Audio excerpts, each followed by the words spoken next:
Mehdi, ne yaşıyorsan?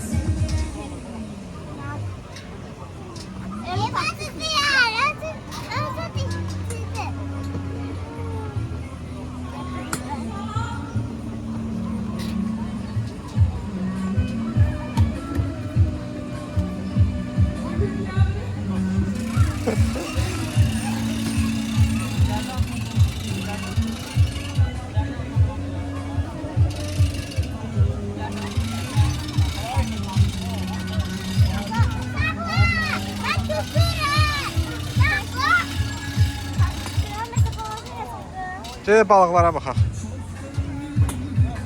Gedək balıqlara baxaq. Gəl Mehdi, gedək balıqlara baxaq.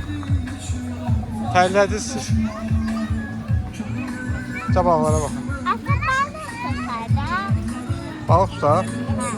Nəylə tutaq? Hə? Nəylə tutaq?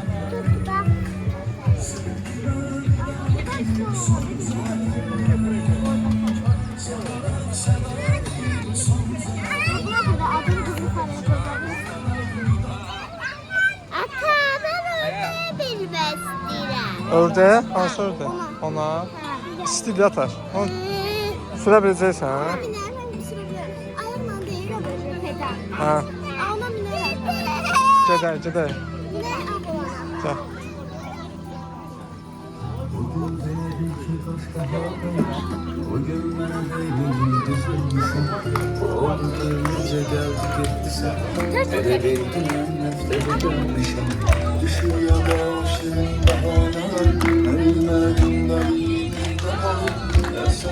Bağlıdır, bağlıdır, gördün?